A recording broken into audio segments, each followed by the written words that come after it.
Hi, my name is Ciara Martinez, and today I'm going to be presenting on Greek and Roman civilizations. So the flow of my presentation is going to look like this. The first thing I'm going to talk about is what makes a good civilization. Then I'll talk about how Greek and Roman civilizations differ from one another. Then I'll talk about how Greek and Roman civilizations are the same. And then I'll talk about the 21st century versus early Greek and Roman civilization ideology. So this is a list that I compiled about things that I believe make a civilization great. And I started with population because every civilization relies on people. Starts with people, it'll end with people.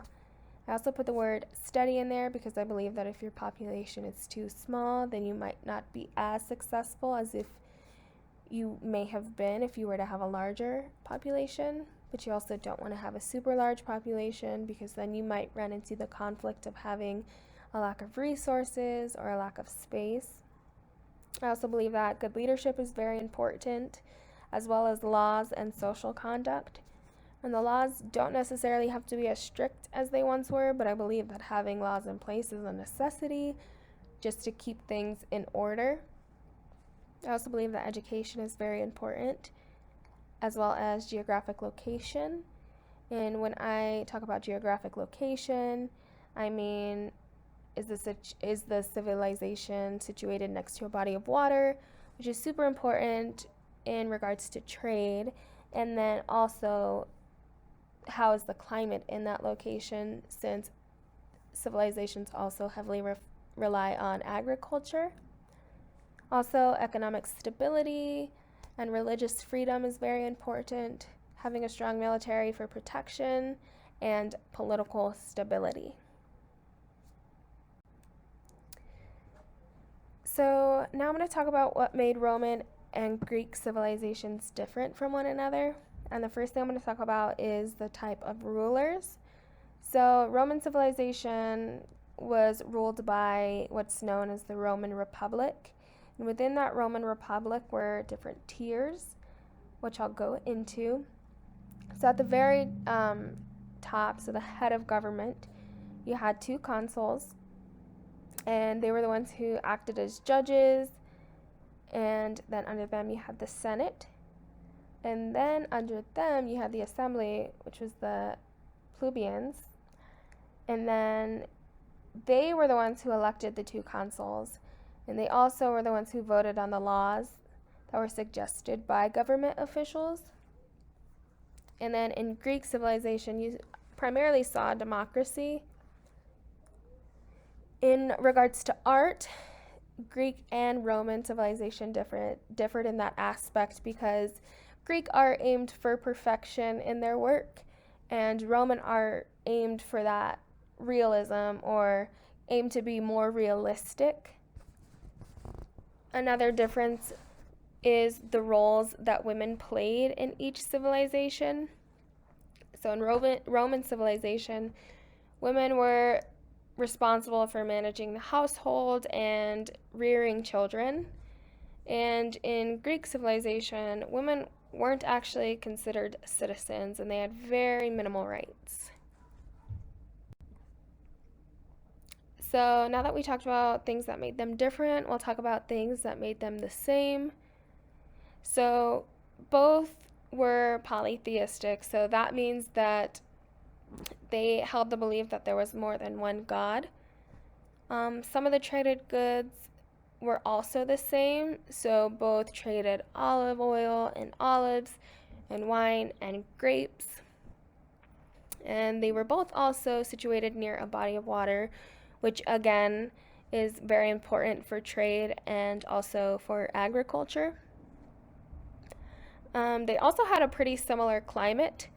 It was hot and dry in the summers, and it was rainy in the other season. And then also, early civilization, the economy was very dependent on agriculture. So again, climate and bodies of water were very important. And also Rome and Greece were initially ruled by kings.